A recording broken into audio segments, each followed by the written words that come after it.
Good morning all. ഞാൻ Ramakrishnan T SEBI registered research അനലിസ്റ്റാണ്. ഈ ഓഡിയോ കേട്ടതിന് ശേഷം ഡിസ്ക്ലെയിമർ കൂടി വായിച്ച് നോക്കണമെന്ന് താല്പര്യപ്പെടുന്നു. ഇന്നും നമ്മൾ എക്സ്പെക്റ്റ് ചെയ്യുന്നൊരു വോളാറ്റൈൽ ഓപ്പണിംഗ് തന്നെയാണ്. ഏഷ്യൻ മാർക്കറ്റ് സിറ്റുവേഷൻ നോക്കുകയാണെങ്കിൽ മെജോറിറ്റി മാർക്കറ്റുകളും സ്ലൈറ്റ്ലി ബെറ്റർ ആയിട്ടാണ് ട്രേഡ് ചെയ്യുന്നത്. ഇതിന് പ്രധാനപ്പെട്ട കാരണം ചൈനയിൽ നിന്ന് പുറത്തു വന്നിട്ടുള്ള മാനുഫാക്ചറിങ് ഡാറ്റയാണ്.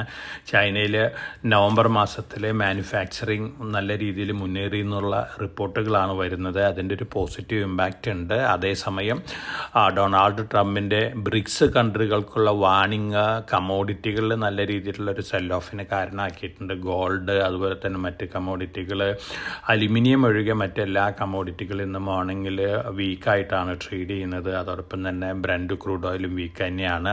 കഴിഞ്ഞ വെള്ളിയാഴ്ച അമേരിക്കൻ മാർക്കറ്റുകൾ ബെറ്റർ ക്ലോസിംഗ് ആയിരുന്നു. ഡൗ ജോൺസും S&P 500 പുതിയ റെക്കോർഡ് ഹൈയിലാണ് ക്ലോസ് ചെയ്തിട്ടുള്ളത്. അതുപോലെ തന്നെ ആപ്പിളിൻ്റെ മാർക്കറ്റ് ക്യാപിറ്റലൈസേഷൻ വീണ്ടും ഉയർന്നിരിക്കുകയാണ്. ആപ്പിളും പുതിയ റെക്കോർഡ് ഹൈറ്റ് ചെയ്തിരിക്കുകയാണ്. ആപ്പിളിൻ്റെ ഇപ്പോഴത്തെ മാർക്കറ്റ് ക്യാപിറ്റലൈസേഷൻ $3.59 ട്രില്യൺ ആണ്. NVIDIAയുടെ മാർക്കറ്റ് ക്യാപ്പ് 3.39 ആപ്പിൾ വീണ്ടും ലോകത്തിലെ ഏറ്റവും വാല്യുബിൾ കമ്പനി ആയിട്ട് മാറിയിരിക്കുകയാണ്. അമേരിക്കയിൽ നിന്ന് പുറത്തു വന്നുകൊണ്ടിരിക്കുന്ന എക്കണോമിക് ന്യൂസ് ഫ്ലോസ് എല്ലാം തന്നെ അമേരിക്കൻ മാർക്കറ്റുകൾക്ക് പോസിറ്റീവാണ്. അതോടൊപ്പം തന്നെ ഡൊണാൾഡ് ട്രംപ് അമേരിക്കയ്ക്ക് മാത്രമായിട്ടുള്ള പോളിസികളാണ് ഫോർമുലേറ്റ് ചെയ്തുകൊണ്ടിരിക്കുന്ന റിപ്പോർട്ടുകളൊക്കെ ഉണ്ട്. പൊതുവെ അദ്ദേഹത്തിൻ്റെ മുൻ ഭരണകാലത്തും ഇത് തന്നെയാണ് സംഭവിച്ചിട്ടുള്ളത്. പക്ഷെ അന്നൊന്നും ഇന്ത്യൻ മാർക്കറ്റിനൊന്നും കാര്യമായിട്ടുള്ള നെഗറ്റീവ് ഇമ്പാക്റ്റ് ഉണ്ടായിട്ടില്ല.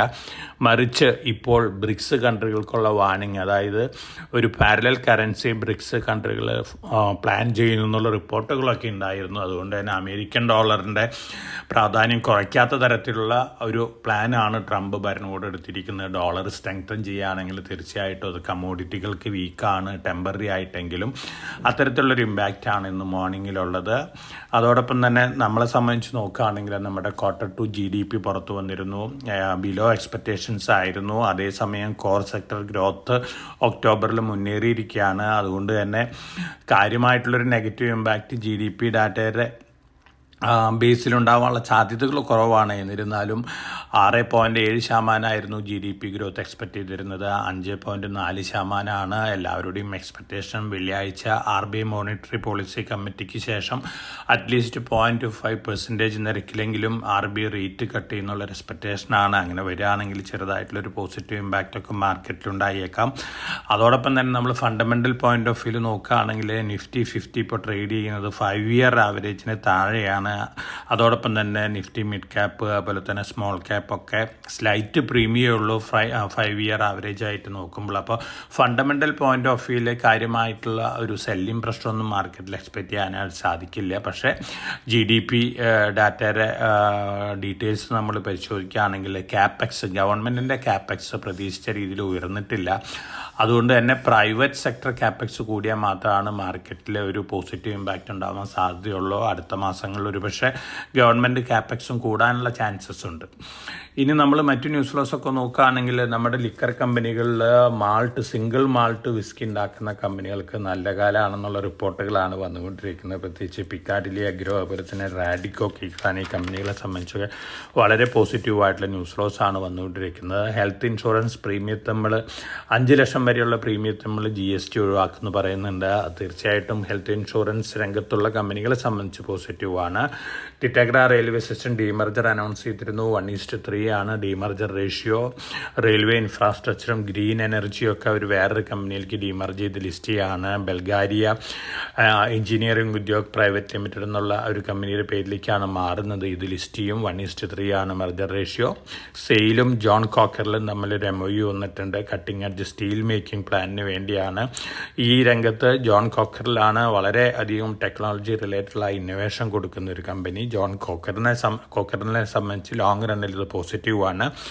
KPI ഗ്രീൻ എനർജി ലിമിറ്റഡ് ഒരു ഓർഡർ ബാക്ക് ചെയ്തിട്ടുണ്ട്. അതുപോലെ തന്നെ നമ്മുടെ ഓട്ടോമൊബൈൽ സെയിൽസ് ഫിഗേഴ്സ് നോക്കുകയാണെങ്കിൽ വലിയ രീതിയിലുള്ള ഒരു ഒപ്റ്റിമിസത്തിനൊന്നും വകയില്ല. മറിച്ച് പല കമ്പനികളും ബെറ്റർ ദാൻ എക്സ്പെക്റ്റഡ് ഫിഗേഴ്സാണ് കാഴ്ചവെച്ചിട്ടുള്ളത്. പ്രത്യേകിച്ച് ഏഷ്യർ മോട്ടേഴ്സ്, അതുപോലെ തന്നെ TVS മോട്ടേഴ്സ്, മാരുതി, എമൻ്റെ ഒക്കെ ബെറ്റർ ദാൻ എക്സ്പെക്റ്റഡ് ആണ്. അതുകൊണ്ട് തന്നെ ആ സ്റ്റോക്കുകളിൽ കാര്യമായിട്ട് രീതിയിലുള്ള ഒരു നെഗറ്റീവ് റിയാക്ഷനൊന്നും കാണാൻ സാധ്യതയില്ല. ഓലയുടെ മാർക്കറ്റ് ഷെയർ നോക്കുകയാണെങ്കിൽ 31% താഴ്ന്നിരിക്കുകയാണ്. ഓല ടൂ വീലർ മാർക്കറ്റ് ഷെയർ 49.8% അതോടൊപ്പം തന്നെ നമ്മൾ മറ്റ് ന്യൂസ് ലോസ് ഒക്കെ നോക്കുകയാണെങ്കിൽ RVNL 643 കോടി രൂപ ഓർഡർ ബാക്ക് ചെയ്തിട്ടുണ്ട്. കൊച്ചിൻ ഷിപ്പ് യാർഡ് 1207 കോടി രൂപയുടെ ഓർഡറാണ് വന്നിരിക്കുന്നത്.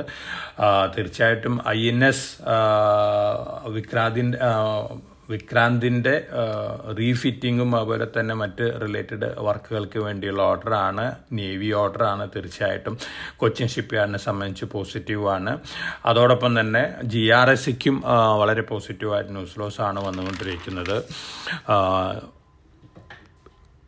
എമൻഡം പവർ സെക്ടറിലേക്കും കൂടി കടക്കുകയാണ്. സോളാർ എനർജി അതുപോലെ തന്നെ റിന്യൂവബിൾ എനർജി സെക്ടറിലേക്കും കൂടി കടക്കുകയാണ്.